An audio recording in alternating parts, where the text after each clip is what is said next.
Realita, ajang dialog interaktif yang mengupas persoalan di sekitar kita.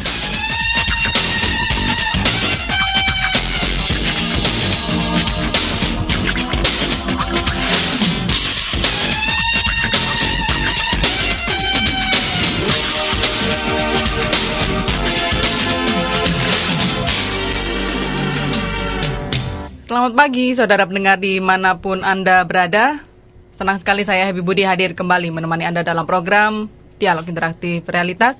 Di kesempatan pagi ini, edisi Kamis 14 Maret 2013. Pagi ini saya akan mengajak Anda berbincang tentang pemilu kada.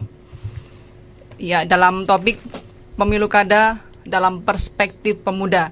Jadi kita akan melihat seperti apa para pemuda memandang pemilu kada. Apakah pemilu kada ini memang penting begitu atau mungkin juga biasa-biasa saja.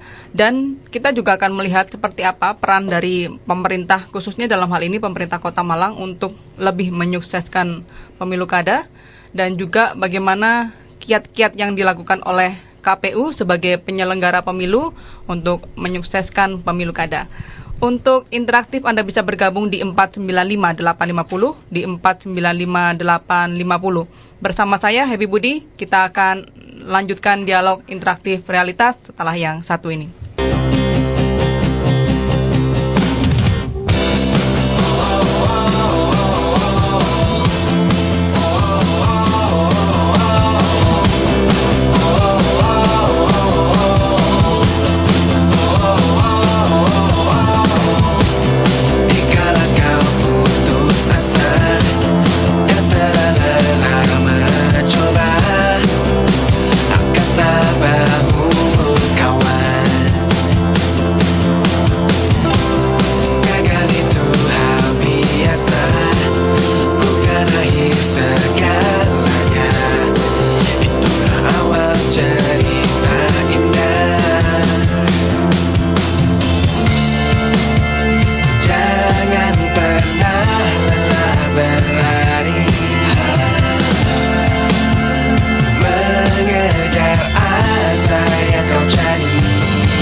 bagi Anda yang baru saja bergabung bersama kami, inilah Pro 1 RRI Malang, kanal inspirasi. Bersama saya Happy Budi dan juga para narasumber dalam program Dialog Interaktif Realitas dengan topik Pemilu Kada dalam Perspektif Pemuda.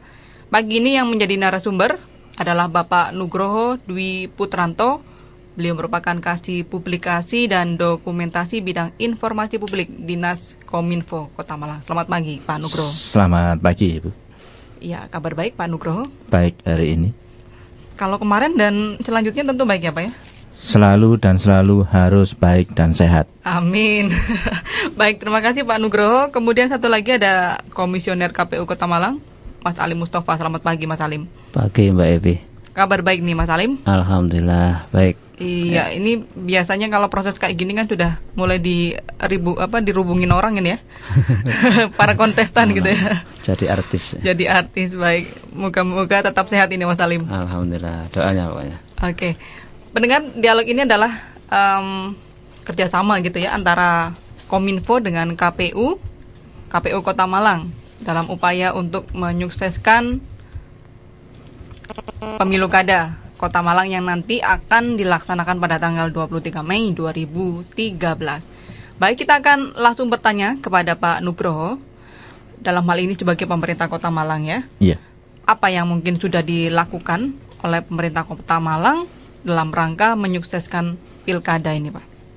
Terima kasih Mbak Happy. Saya panggil Mbak aja lebih familiar. Jadi begini, pemerintah Kota Malang tentunya ingin juga mensukseskan Pemilu Kada 2013. Salah satunya adalah dengan bekerja sama melalui dialog interaktif, baik televisi maupun radio, brosur, baliho, dan sebagainya, sehingga masyarakat bisa mengetahui dan memberikan kontribusi yang baik kepada pemerintah. Jadi tidak hanya pemerintah Kota Malang saja, tetapi masyarakat Kota Malang juga harus memberikan kontribusi yang baik tentunya, sehingga Kota Malang di dalam menghadapi Pilkada nanti bisa adem, ayem. Inilah Kota Malang yang terkenal dengan kondisi yang baik dan kondusif. Dan itu juga salah satu dari keinginan pemerintah Kota Malang. Dan dari Kominfo sendiri, salah satunya adalah seperti dialog interaktif seperti hari ini yang bekerja sama dengan KPU. Mungkin itu yang bisa saya sampaikan dari perwakilan Dinas Kominfo Kota Malang, bidang informasi publik. Mungkin itu yang bisa saya sampaikan. Selain sosialisasi di radio ini Pak, apalagi yang coba dilakukan agar kemudian masyarakat lebih aware, lebih menyadari sekarang ini sebentar lagi nanti akan ada Pilkada gitu Pak? Iya. Jadi nanti tanggal 26 insya Allah juga kami akan mengundang perwakilan siswa SMA, SMK, baik negeri maupun swasta untuk mengikuti sosialisasi pemilih pemula. Dan ini juga bekerja sama dengan KPU dan Bages Bangpol Kota Malang, sehingga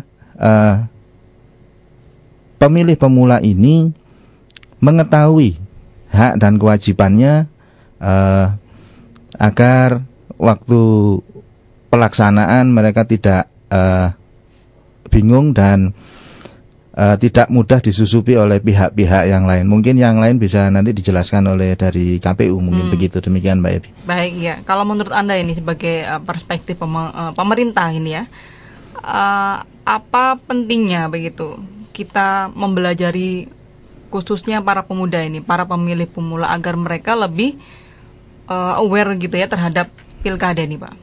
Iya, terima kasih Mbak Evi. Jadi generasi muda tentunya penerus bangsa ini.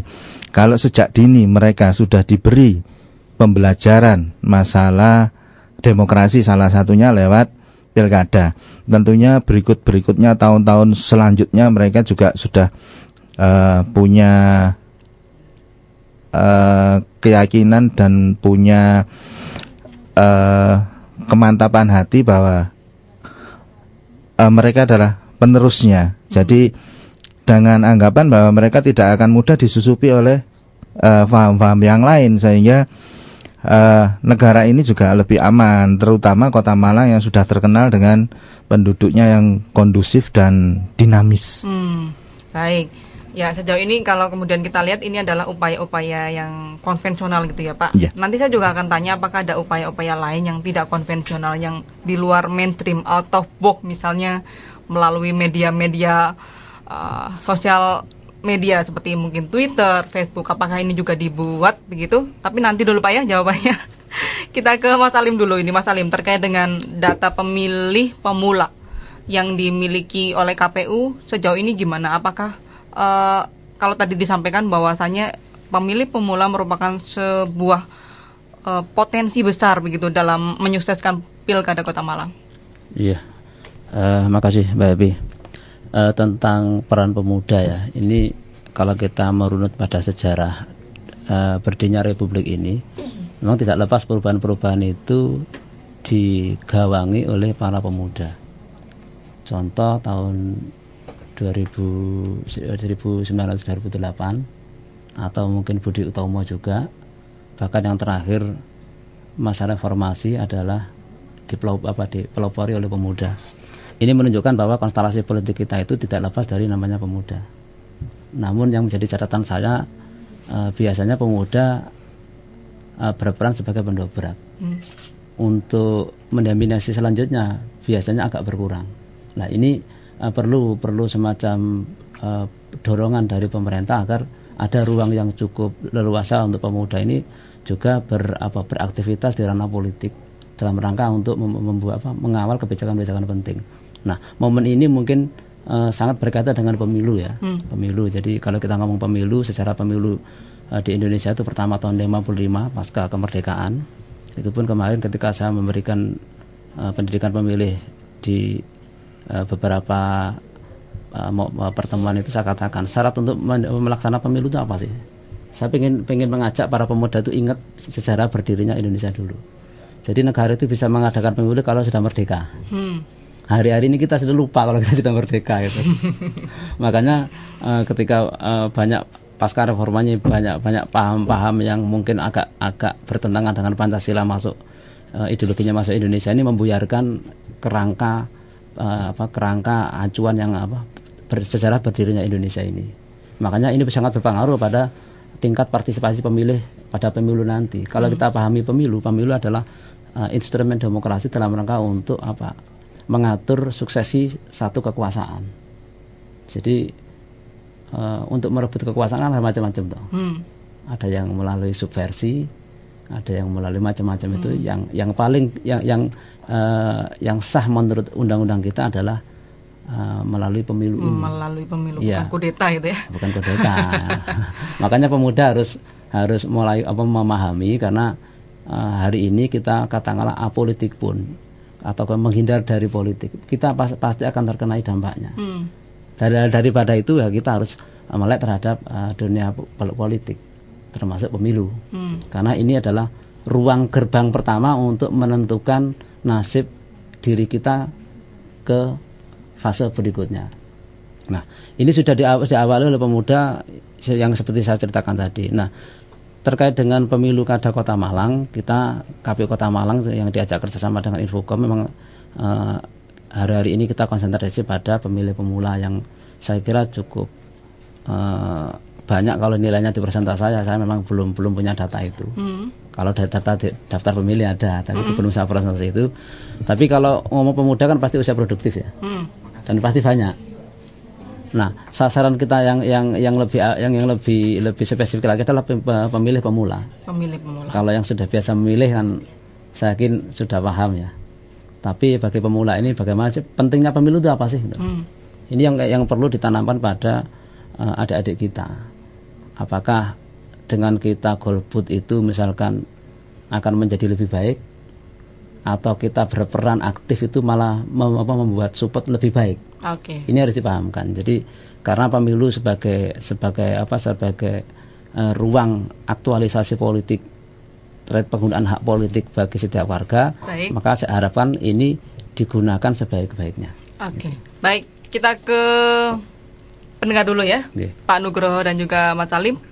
Ada Pak Agus di Lawang. Selamat pagi Pak Agus. Pagi. Silakan Pak Agus. Ya, selamat.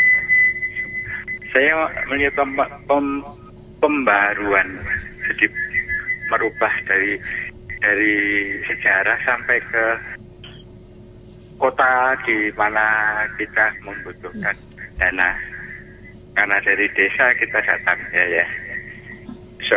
Sebetulnya Ya, begitu. Pak, mohon maaf Ya. Pak Agus, volume radionya kecilkan dulu Pak. Iya. Dari situ saya himbau ya, kalau memang Pak itu sebagai pembantu yang terlibat dalam pemilihan itu ya jangan dipaksa karena masih punya keluarga atau gimana, kita punya rumah yang aman agar supaya kita tidak perlu datang ke kota gitu ya. Terima kasih. Baik, terima kasih Pak Agus di Lawang untuk atensi Anda pagi ini. Berikutnya saya undang pendengar bergabung 495850 495850. Jadi topik kita pagi ini adalah pemilu kada dalam perspektif pemuda. Mungkin Anda punya komentar ya di 495850 atau di 495850. Baik, pagi ini sebagai narasumber Pak Nugroho Dwi Putranto, Kasih Publikasi dan Dokumentasi Bidang Informasi Publik, Dinas Kominfo Kota Malang, dan juga Ali Mustafa, Komisioner KPU Kota Malang. Baik, kita ke pendengar berikutnya, Pak Rosi di Sengkaling. Selamat pagi Realitas. Selamat pagi. Pagi Pak Rosi. Iya. Jadi saya mendengar tadi pemuda yang di sasaran utamanya itu pemilih pemula begitu ya. Masalah sekarang pemilih pemula itu sebenarnya para pemuda yang umurnya 18 tahun ke atas gitu ya. Itu sudah latihan untuk pemilu, misalkan di sekolah kepala sekolahnya tidak dikendaki itu rame dia. Cuman rame-ramenya itu aku gak setuju nih kepala sekolah ini orangnya keren gitu ya. Itu sudah latihan sebetulnya. Nah, tapi masalahnya sekarang anarkisnya itu ya di Diseno gitu ya. Karena pemuda kan, itu geruda-geruduknya itu. Nah, masalahnya sekarang kalau pemilu pilkada itu tergantung orang tuanya bagaimana gitu ya. Jadi meskipun pemilih pemula, sasaran utama itu adalah keluarga, para orang tuanya. Kalau orang tuanya milih A, B, apa C begitu, dia pasti manut gitu ya. Jangan sampai nanti ada analisisnya gitu kan. Baik. Orang tuanya itu bertanggung jawab kalau misalkan pilkada. Tapi kalau di sekolah analisis di sana ya kepala sekolah yang tanggung jawab gitu kan. Baik. Jadi sasarannya itu meskipun pemilih pemula ya itu masyarakat orang tua itu juga perlu dibenahi dulu bagaimana memilihnya begitu. Makasih. Baik, terima kasih Pak Rosi di Sengkaling. Jadi ini Pak Rosi juga mengingatkan bahwasanya ketika bicara pemuda masih ada juga elemen yang lain, keluarga dan juga sekolah begitu, atau masyarakat secara luas. Baik, satu lagi pendengar 495850 495850. Barangkali Anda punya perspektif lain ya, melihat pemilu kada dalam perspektif pemuda. Silakan di 495850. Baik, sembari menunggu yang lain bergabung, saya minta tanggapan dulu mungkin dari Pak Nugroho ya, nanti ke Mas Salim, silakan. Terima kasih Mbak Epi. Memang kalau pemuda rentan terhadap hal-hal negatif, tapi kami yakin untuk masyarakat Kota Malang, pemuda Kota Malang tidak mudah untuk disusupi hal-hal yang negatif atau seperti yang disampaikan oleh Pak Rosi tadi ada anarkis. Saya yakin kalau di Kota Malang tidak seperti itu, karena masyarakat Malang terutama pemudanya ikut menjaga kotanya. Kalau kotanya sudah mulai tidak kondusif, kita sendiri yang akan rugi. Nah, itulah yang harus kita tekankan, bahwa semuanya harus kondusif. Sehingga apa yang terjadi?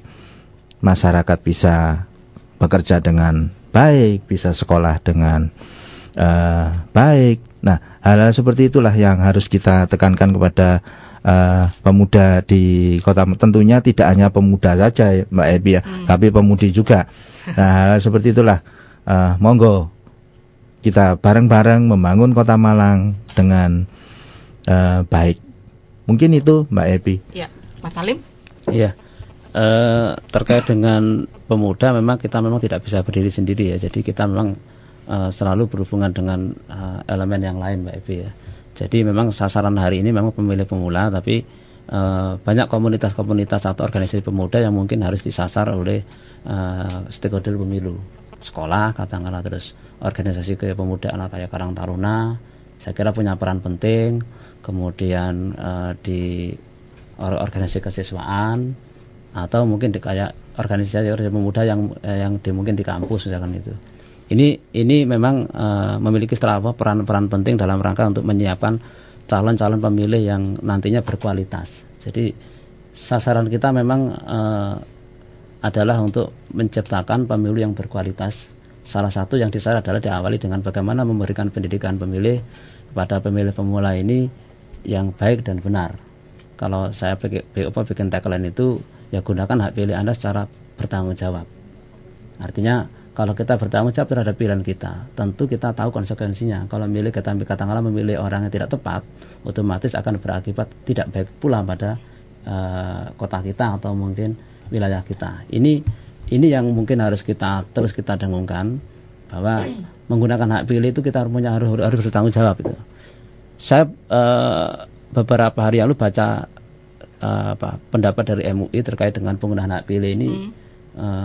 Dikatakan wajib ya, karena dalam perspektif itu dikatakan bahwa memilih pemilu adalah dalam rangka untuk memilih ulil amri ya, memilih pemimpin. Ulil amri ini ya. Jadi memilih pemimpin yang baik ini menjadi kewajiban bagi kita semua, karena terkait dengan nasib kita akan bisa katakanlah mencapai taraf hidup yang lebih baik ketika dipimpin oleh pemimpin yang katakanlah bijaksana, yang cukup tahu apa yang harus dikerjakan dan siapa yang dipimpin. Ini menjadi penting. Nah, ini harus kita tanamkan kepada pemilih. Jangan sampai pemilih pemula ini sudah termindset oleh informasi yang tidak benar ketika menggunakan hak pilih tapi ditukar dengan sesuatu. Ini harus kita hindari. Jadi model-model transaksional ini harus sedini mungkin kita jauhkan dari pemuda-pemudi kita yang menjadi harapan atau tumpuan negara ini ke depan. Karena hari ini fase orang tua kita yang berperan. Tapi mungkin 10 tahun, 25 tahun lagi adalah fase-fase anak-anak, adik-adik kita. Makanya kita hari ini bertugas menyiapkan kerangka yang bagus, mindset yang bagus bagi pemuda untuk beraktualisasi politik di masa yang akan datang. Ini baik. Penting. Jadi kesimpulannya ya sejauh ini adalah ada korelasi yang kuat begitu antara pemuda dengan suksesnya pemilu gitu. Iya, ada. Jadi kalau hari ini kita sudah banyak jenuh melihat bahwa setiap orang yang mau nyalon itu mesti modalnya banyak. Saya keliling waktu waro-waro keliling itu saya tanya pemilu itu apa ke masyarakat itu. Pasti mindsetnya adalah saya dapat kaos apa? Kapan saya dapat kaos? Saya kapan dapat uang? Ini keprihatinan kita. Nah, hal-hal ini harus kita jauhkan pada pemuda-pemudi kita. Jangan sampai ngomong pemilu mesti ngomong uang. Ini bahaya. Berarti kalau seperti itu bukan mengalami peningkatan, malah penurunan dari kualitas pemilu. Sesungguhnya ada tiga hal yang hari ini menjadi keprihatinan kita dalam rangka partisipasi pemilu ya. Satu, adanya penurunan partisipasi. Ini kalau partisipasi pemilih itu menurun, otomatis agak mengganggu kualitas dari proses pemilu itu sendiri. Yang kedua, ada penurunan kualitas dari pemilih ini. Jadi kuantitas pemilih. Ya, tadi kuantitas, sekarang kualitas. Jadi ada orang-orang kadang memilih itu tidak menggunakan pokok-pokok yang substansi dari tujuan bernegara ini, tetapi malah lebih mempertimbangkan aspek yang lain yang sesungguhnya itu malah mencederai dari proses pemilu.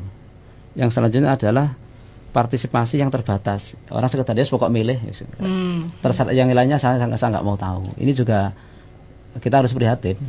Jadi kalau ketika hal ini hari ini banyak terjadi, Bapak, apa yang saya katakan tadi, saya ingin mengajak semua pemilih itu menggunakan hak pilihnya secara bertanggung jawab, terganggu dengan 3 hal ini.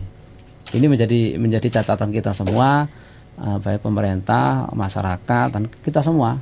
Karena ngomong pemilu bukan gawin KPU saja, tapi semua terlibat, masyarakat sampai penyelenggara termasuk pemerintah sebagai fasilitatornya. Baik, terima kasih. Dan pendengar, silakan bergabung bersama kami di 495850. Di 495850 pagi ini saya bersama dengan Pak Nugroho dan juga Pak Ali Mustafa dalam topik pemilu kada dalam perspektif pemuda. Nanti kita akan lanjutkan lagi dialog ini selepas kita mengikuti berita terkini. Radio Republik Indonesia RRI Pro 1. Berita terkini. Saudara, Universitas Negeri Malang dalam penerimaan layanan uang pendaftaran SNMPTN bekerjasama dengan Bank Mandiri dengan sistem online. Selengkapnya disampaikan Ning Hidayati. Ning, silakan. Terima kasih rekan Tita. Untuk mengoptimalkan layanan akademik terhadap mahasiswa maupun orang tua, Universitas Negeri Malang menggandeng lembaga perbankan. Salah satu bentuk layanan terhadap penerimaan uang pendaftaran SNMPTN atau seleksi bersama masuk perguruan tinggi negeri di Universitas Negeri Malang mempercayakan Bank Mandiri sebagai penerima pembayaran tersebut. Layanan penerimaan pendaftaran maba SNMPTN UM dengan Bank Mandiri tersebut telah berjalan 6 tahun ke depan menggunakan layanan online. Bentuk layanan bersama Bank Mandiri ini kemarin dilakukan MOU antara UM dengan Bank Mandiri Persil TPK dalam pengelolaan transaksi keuangan. Kepada RRI, Direktur Institusional Bank Mandiri Abdul Rahman mengatakan layanan online dalam pelayanan akademik ini, mahasiswa dan orang tua tidak perlu repot atau antri membayar di loket-loket dan datang ke UM, bisa diakses dari jarak jauh. Dan kami menyadari bahwa tidak mudah mengatur aktivitas perbankan bagi seluruh mahasiswa UM. Namun kami yakin dengan sistem online Bank Mandiri di tengah-tengah UM dapat mempermudah dan memperlancar aktivitas administrasi keuangan. Untuk itu kami menciptakan kemudahan yang sangat bermanfaat bagi para mahasiswa. Abdul Rahman menambahkan ada sebanyak 1.800 kantor cabang Bank Mandiri di seluruh Indonesia dan 10.985 ATM Mandiri bisa diakses dalam 24 jam oleh mahasiswa maupun orang tua untuk layanan akademik mereka. Demikian Ning Hidayati melaporkan, kembali ke studio.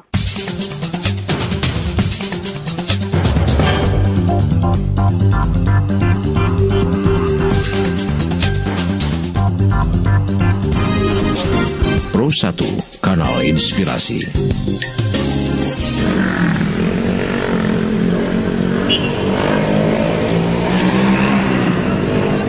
Excuse me, do you know how far is it from here to Candi Singosari? Do you know how to get there?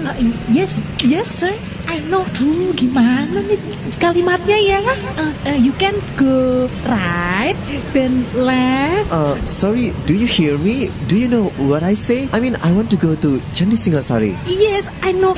Hey, come on, speak up and join us with Mitayani English Course in RRI Malang. RRI Malang bekerja sama dengan Mitayani English Course mengadakan kursus bahasa Inggris untuk Anda mulai dari kelas basic, intermediate, advance, dan conversation serta TOEFL. Kelas diperuntukkan SMP, SMA, mahasiswa, karyawan, dan umum. Suasana kelas menyenangkan dengan didukung ruangan representatif ber-AC di RRI Malang. Metode pengajaran yang menyenangkan, sistem belajar yang intensif, serta instruktur yang berpengalaman. RRI Malang bekerjasama dengan Mitayani English Course membuka pendaftaran siswa baru maksimal 8 orang per kelas. Selain itu juga menerima private course. What are you waiting for? Segera daftarkan diri Anda sekarang juga. Untuk informasi lebih lanjut, hubungi Seksi Layanan dan Pengembangan Usaha RRI Malang di 0341 476633. Come on, you will speak English fluently with Mitayani English Course in RRI Malang. Let's join us! Buddha Pandawa Tata Gatiwisaya Indriyaksa Sara Maruta Om pawono pono margono Ponco bayu wisian tulingan limo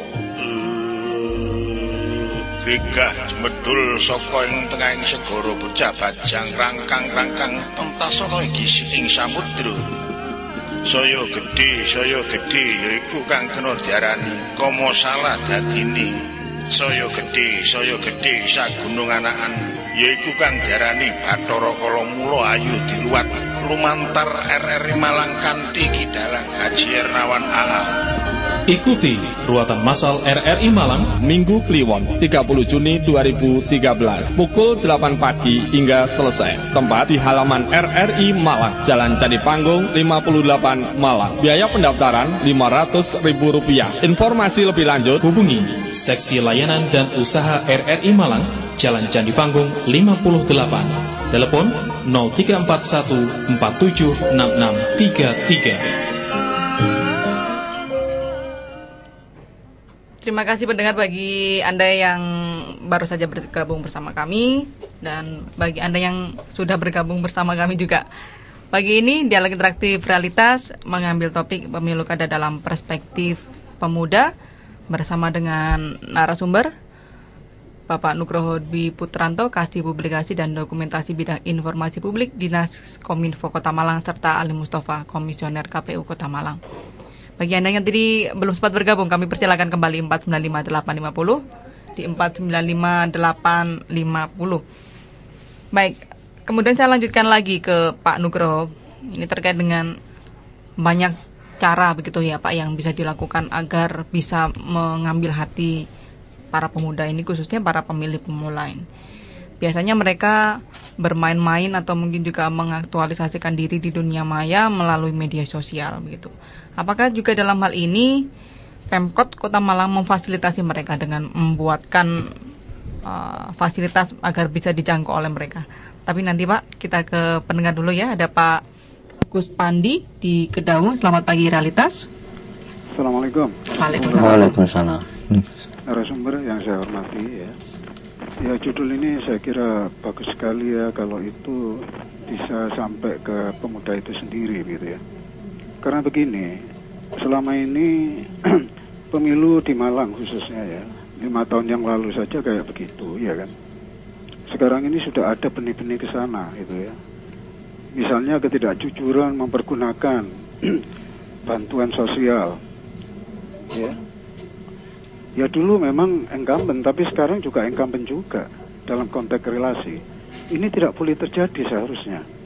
Bahkan sekarang ada isu-isu seperti misalnya PBB itu dipungut dan dilaksanakan oleh Ibu PKK. Padahal itu kalau kita jujur, PBB itu adalah asasnya adalah ofisial, itu tanggung jawab pemerintah sebetulnya. Tanggung jawab pemerintah. Itu yang kemudian ternyata menimbulkan persoalan. Banyak orang melirik jangan-jangan ini sebagai money politik secara gak langsung. Gitu ya. Tolong ini juga diperhatikan oleh KPU. Kemudian juga kasus sekarang ini ramai orang bicara, ini anak-anak.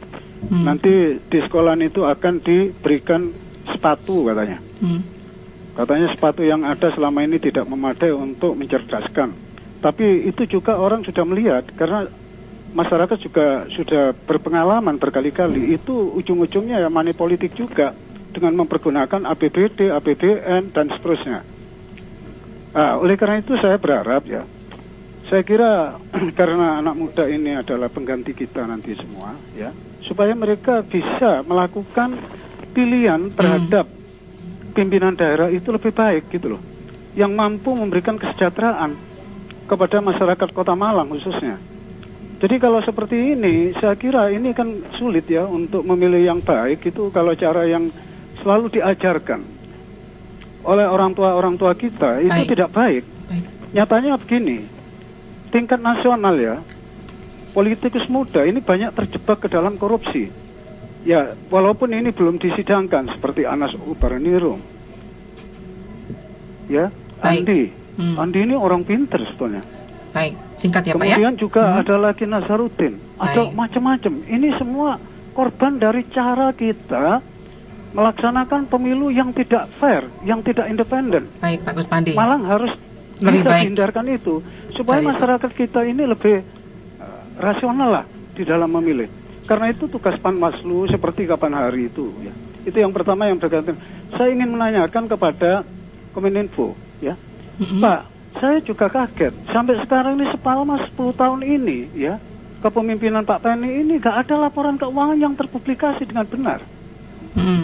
Padahal itu diatur di Undang-Undang Nomor 17 tentang Keuangan Negara, Undang-Undang Nomor 15, Undang-Undang Nomor 1 Perbendaharaan Indonesia, dan lain sebagainya, dan peraturan-peraturan lain yang mengikat. Tapi bagaimana gini? Saya berharap ya kalau bisa di Kota Malang itu ada PPID yang harus itu dimaui ya oleh pemerintah dan oleh DPR. Sampai sekarang kan tidak ada itu. Oke, baik Pak. Terus bagaimana kita bisa melihat bahwa uang negara kita itu kayak begini, kayak begitu jumlahnya untuk sudah digunakan untuk apa saja? Baik. Sekarang ini saya kira ya APBD Malang ini bisa 2 triliun. Karena begini, PBB itu sudah menjadi pajak daerah. Kemudian BPHTP juga menjadi pajak daerah. Lah, kalau kita tidak tahu laporannya itu, uang itu kemana? Belum lagi konsesi yang diberikan oleh pemerintah Kota Malang, bangun mal, bangun ini. Mana laporannya? Baik. Pak Kusmandi, ini kita lagi bicara tentang pilkada ya.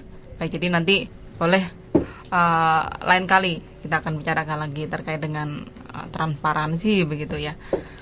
Baik, pendengar berikutnya silakan 495 850 495 850. Kita berbincang bersama dengan Dinas Kominfo Kota Malang dan juga KPU Kota Malang terkait dengan ini ya. Mungkin Pak Nugroho dulu jawab, silakan. Ya, terima kasih. Terima kasih perhatian terhadap kami bahwa semua hal ya kita berusaha untuk menjadi lengkap dan baik. Itu kita juga menggunakan media-media jejaring sosial. Jadi bisa dilihat nanti di sana masalah perihal Kota Malang, pemerintah Kota Malang, kemudian beberapa hal yang berkenaan dengan PPID, yaitu ada di malangkota.go.id. Sekali lagi saya ulangi, malangkota.go.id. Itu yang pertama. Kemudian yang kedua ada di Facebook juga, kominfo.malangkota. Yang di Facebook adalah kominfo.malangkota. Kemudian ada lagi di Facebook juga, mediacenter.malangkota. Sekali lagi yang di Facebook di mediacenter.malangkota. Dan kita juga ada di Twitter yaitu @pemkotmalang. Jadi disitulah kami mencoba melengkapi pengguna jejaring sosial yang marak sekarang di Kota Malang, dan juga tentunya pemuda juga tidak asing lagi dengan hal-hal yang ini. Jadi insya Allah semua perihal Malang Kota, baik pemerintah, masyarakatnya, bahkan produk-produk unggulan, bahkan ada subdomain dari SKPD yang ada di pemerintah Kota Malang. Memang tidak belum lengkap banget, tapi setidak-tidaknya bisa mengikuti Kota Malang di situ, selain juga di surat kabar yang ada di Kota Malang. Mungkin itu, Mbak, yang bisa kami sampaikan. Ya, baik. Kemudian nanti untuk yang terakhir dari Pak Kusmandi, mungkin ada komentar? Nah, makanya saya sebutkan tadi, coba dilihat di malangkota.go.id. Di situ mungkin bisa terjawab pertanyaan-pertanyaan Bapak yang disampaikan kepada kami. Oke, baik. Kemudian selanjutnya ke KPU ini. Silakan. Iya, terima kasih Pak Kusmandi. Jadi untuk bisa mencapai pemilu yang baik itu kan banyak instrumennya. Pertama, harus tersedianya sistem yang bagus. Itu yang diatur di undang-undang. Baik. Kedua, dari tingkat penyelenggara, pemerintah dan masyarakatnya, dan banyak elemen lain. Jadi tidak berdiri sendiri ya, tidak bersendiri. Terkait beberapa pertanyaan yang disampaikan Pak Kusmandi, tentu tidak bisa jawab di sini. Terkait dengan apa yang pajak tadi itu nanti bisa namanya panwas yang itu. Sejauh itu terjangkau oleh KPU Pak, kita akan lakukan. Dan hari ini kita diajak bersama Kominfo dalam rangka untuk memberikan semacam pencerahan pada pemilih pemula. Nah, saya akan berikan masukan pada Kominfo, ya sebenarnya kan sudah punya media, punya web, punya Facebook, katakanlah punya Twitter misalnya gitu. Jadi media-media ini sebenarnya bisa digunakan oleh Kominfo untuk menarik para pemuda atau pemilih pemula. Misalkan Kominfo membuat semacam kayak ya lomba tulisan. Katakanlah tulisannya terkait dengan pemimpin yang bagus seperti apa. Nah, itu ditulis. Kemudian atau mungkin cool tweet ya. Nah, ya, jadi itu kan saya kira bisa menarik katakanlah minat tulis dari pemuda sekaligus minat baca. Kemudian bagaimana pemuda itu beropini tentang pemilu yang berkualitas seperti apa. Perspektif pemuda dulu. Siapa tahu barangkali pemuda punya impian yang luar biasa yang belum ada di undang-undang kita. Yang mereka punya pemikiran yang origin yang bisa terpengaruhi oleh faktor-faktor kepentingan itu. Ini akan sangat membantu karena kadang-kadang pekerjaan besar itu diambil dari mimpi-mimpi pemuda ini. Kemudian bagaimana pemuda ini menangkap money politik itu seperti apa, baik buruknya seperti apa. Ini kalau misalkan ditulis misalkan. Habis ini adminnya harus segera bekerja ini ya. Kemudian ditulis. Kan dapat kemudian dimasukkan di webnya Infocom. Kan dibaca banyak orang. Ternyata pemuda kita masih menginginkan hal yang baik seperti itu. Kemudian mereka bisa juga berperan langsung pada pelaksanaan pemilu misalkan. Oke. Nanti kita lanjut lagi, kita ke pendengar, ada Pak Robert di Blimbing. Selamat pagi Pak Robert. Saya cuma mau tanya semua teman-teman. Tanya saya, setiap pemilu itu kok setiap akhir itu sampai hitungan ya, hitungannya sampai akhir itu kok ada proses gimana? Dari awal sampai akhir itu. Pak Robert, kurang jelas nih, mungkin bicaranya pelan-pelan Pak, pelan-pelan bicaranya. Itu mulai perhitungan pemilu kok mesti berakhir. Ada kecurangan, ada tidak fair, ada salah hitung. Itu pengawasannya itu gimana? Saksi-saksinya sampai akhir tuh gimana gitu loh, apa diawasi sampai akhir saksi-saksi masing-masing gitu loh. Itu satu ya. Kedua itu kadang-kadang satu suara kan penting ya Bu ya. Saya ini nggak ngerti politik ya, cuma saya mau kasih masukan gitu. Satu suara kan penting, itu kadang-kadang ada misalnya nenek-nenek atau orang tua kan gemetar, dia tuh salah itu tusuk gitu loh. Mungkin ada di luar garis, tapi maksudnya dia pilih si A atau si C atau si F gitu. Itu kan sebenarnya bisa dimasukkan apa di mana gitu. Oke, terima kasih Pak Robert. Jadi ini sebenarnya berkaitannya dengan pemilu begitu. Ini lebih kepada teknis pemilu begitu. Ya. Tapi nggak apa-apa ya Pak ya. Ini juga sekalian sosialisasi. Jadi kan di KPU mungkin bisa dijawab sekalian Mas Alim. Ya, tapi tetap kita nanti fokusnya pada ini dulu. Tetap ini ada momennya dan akan saya jawab hari ini juga. Jadi saya ingin menggiring yang Infocom tadi itu. Itu kan masalah sangat membantu kita. Kita ingin tahu perspektif pemilu itu versi pemuda.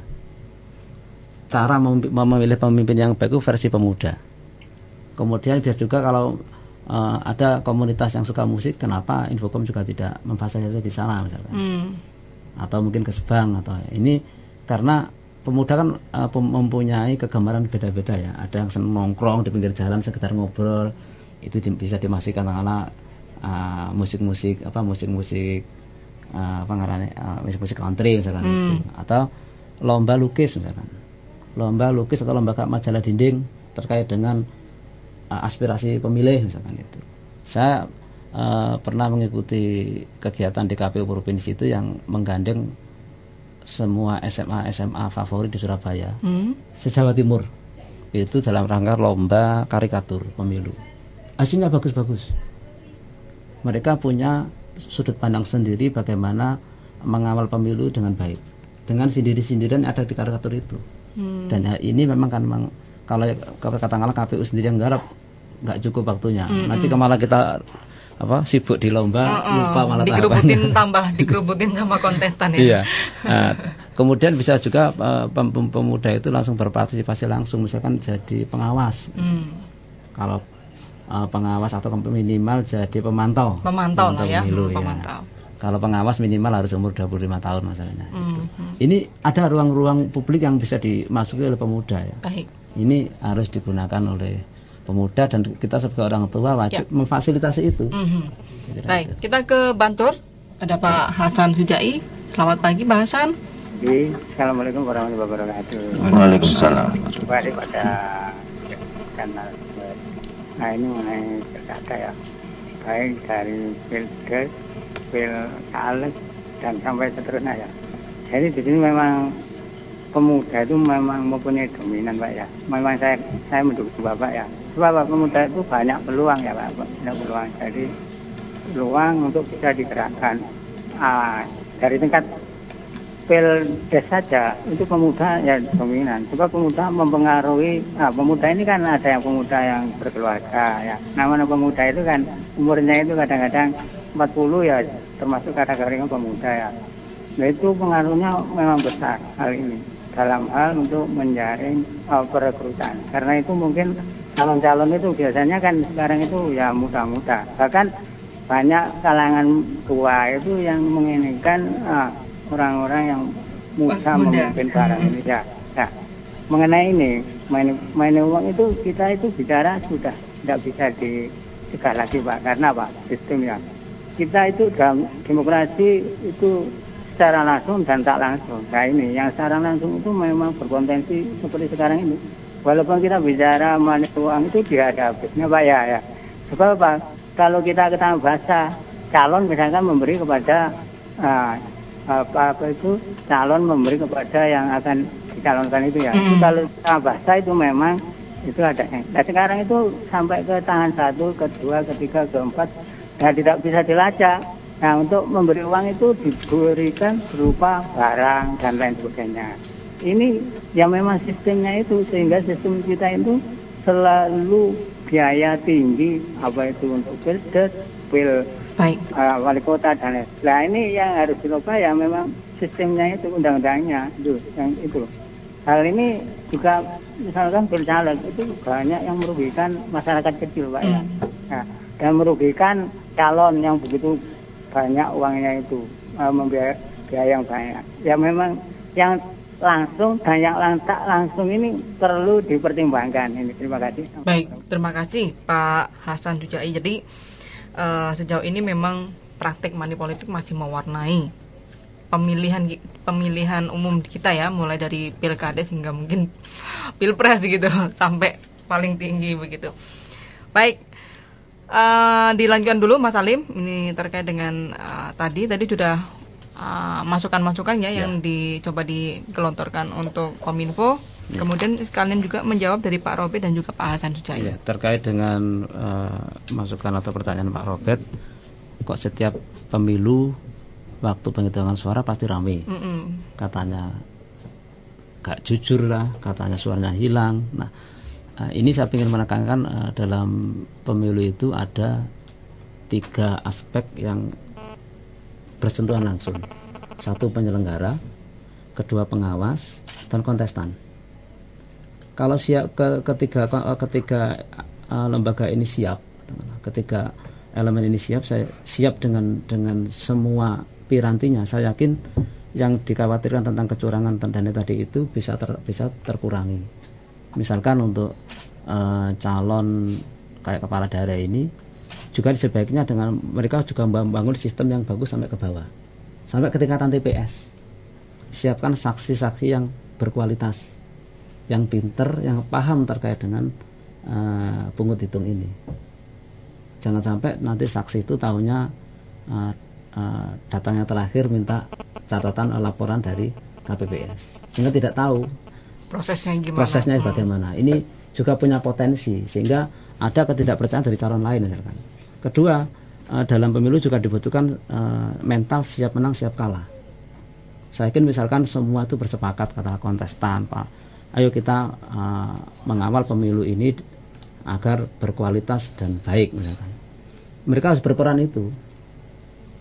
Terkait dengan money politik, ini juga sebenarnya kan kayak lingkaran setan ya. Kalau kita ngomong ini masyarakat itu juga kita tawari katakanlah dari seseorang misalkan ini. Sebenarnya ya kita deklarasikan saja kita pemilu tanpa money politik dan harus komitmen. Susahnya kan komitmen ini. Susahnya membangun komitmen hari ini gitu. Kita hari ini berkomitmen, begitu ada realitas kita tawari A, tawari B, tawari C, sudah hilang komitmennya.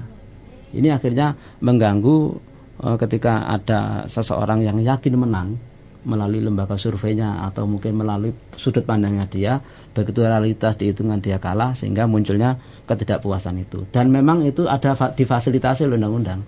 Ketika tidak puas terhadap fasilitas itu bisa gugat, difasilitasi, dan kita menyerahkan pada katakanlah kalau sengketa pemilu pada Mahkamah Konstitusi ya. Terkait dengan satu suara itu sangat berharga memang iya. Tapi cara bagaimana menggunakan hak pilihnya ini secara teknis ini benar. Kalau misalkan saya maksudnya milih si A, si B, si C, tapi di luar ketentuan yang kita atur di teknis ini, di luar kotak maksudnya, kemudian tembus ke calon lain, itu tentu tidak sah ini. Karena kalau didesakkan akan menimbulkan masalah yang tidak puasnya tadi itu.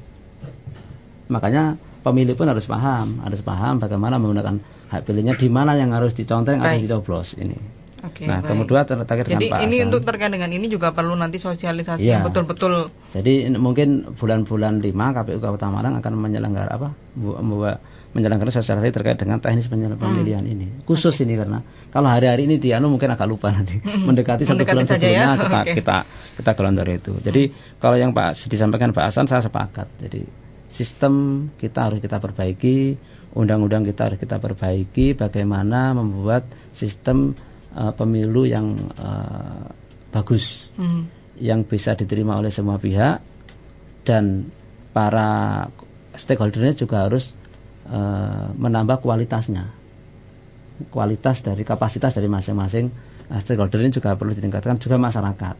Karena sesungguhnya kalau saya pahami pemilu itu di dalam prinsip demokrasi itu khususnya kita amati pada hasil pemilu itu setiap daerah itu mempunyai karakter sendiri. Pasti karakter daerah tertentu akan terpilih orang-orang punya karakter sama dengan masyarakatnya. Ini kalau saya hubungan di agama Islam itu ada. Jadi mungkin Allah akan menurunkan pemimpin itu sesuai dengan kondisi masyarakat di situ. Iya. Kondisi sekarang kualitas katakanlah kondisi masyarakat Malang seperti apa? Kita akan lihat nanti hasil pemilunya nanti itu. Apakah memilih orang yang baik atau orang yang tidak baik, ya kita lihat di sana. Itu warna-warna asli yang ada, yang bisa kita potret dari hasil pemilu. Kalau kita memang masyarakat di Kota Malang dikatakan orang yang punya kualitas yang bagus, orang yang baik, tentu akan memilih pemimpin yang baik. Ya, ini mungkin potret dari demokrasi ya. Bisa mau potret kondisi real di masyarakat dari figur yang dipilih. Oke, baik. Jadi nanti ini dilihat aja seperti apa gitu ya, orang yang nanti akan dipilih. Iya. Apakah masyarakat memilih karena mendapat sesuatu dulu, atau memang dia real ingin menggunakan hak pilih saya, niatan saya untuk ibadah milih pemimpin yang bagus. Tentu kualitasnya berbeda dengan yang saya katakan yang kedua tadi, yang pertama tadi. Oke. Ini. Baik. Saya kembali ke Kominfo ini terkait dengan masukan-masukan yang sampaikan oleh KPU. Gimana nih menurut Anda? Terima kasih Mbak Evi. Jadi masukan dari KPU sangat baik. Mungkin beberapa akan kita aplikasikan di pemerintah Kota Malang, khususnya yang ada di Dinas Kominfo, yaitu masalah update, kemudian penjaringan opini masyarakat lewat Facebook atau Twitter. Jadi mungkin itu yang bisa saya sampaikan. Jadi beberapa hal mungkin bisa kita aplikasikan di Kominfo Kota Malang. Terima kasih. Oke, baik. Bapak-bapak ini, Pak Nugroho dan juga Mas Talim, karena waktu kita juga hampir berakhir ya. Mungkin ada catatan nih Pak dari dialog kita pagi ini. Pak Nugroho dulu silakan. Iya, terima kasih Mbak Happy. Jadi kami dari Kominfo mengucapkan terima kasih kepada RRI, juga dari KPU, bahwa mungkin kerjasama ini baik. Selanjutnya juga kita akan terus bekerja sama untuk memberikan informasi kepada masyarakat Kota Malang. Harapan kami ke depan, monggo pemilu kada 2013 bisa berjalan dengan baik sehingga masyarakat bisa mendapatkan pemimpin yang sesuai dengan pilihan masyarakat yang semakin hari semakin cerdas. Mungkin itu yang bisa saya sampaikan. Terima kasih. Baik, terima kasih Pak Nugroho. Mas Alim? Iya. Saya akan mengutip kalimat proklamator kita yang barangkali semua pada hafal, tapi perlu saya baca lagi, yaitu Bung Karno pernah mengatakan, berikan aku 10 pemuda, maka akan kupindah gunung atau akan kurubah dunia. Maka dari itu saya ingin mengajak adik-adik para pemilih pemula atau pemuda ini, kita harus menjadi garda depan untuk menyelamatkan demokrasi kita, menyelamatkan pemilu kada Kota Malang dengan berkata kata yang disampaikan oleh Pak Kuspandi adalah jujur dalam menggunakan hak pilih dan bertanggung jawab terhadap hak pilih kita. Ini sangat mensupport terkait dengan kualitas dari pemilu kada Kota Malang. Ayo kita sama-sama suksesan pemilu kada Kota Malang dengan peran kita masing-masing. Saya kira demikian. Oke, baik, terima kasih Mas Alim dan juga Pak Nugroho. Tentunya kita berharap pilkada ini berjalan dengan sukses gitu ya.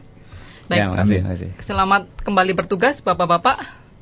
Dan juga kepada seluruh pendengar dimanapun Anda berada, terima kasih pula atas perhatian Anda pagi ini. Saya Happy Budi yang bertugas mengucapkan terima kasih. Kita akan bertemu lagi di keesokan hari. Selamat pagi dan sampai jumpa. Sekian realita hari ini.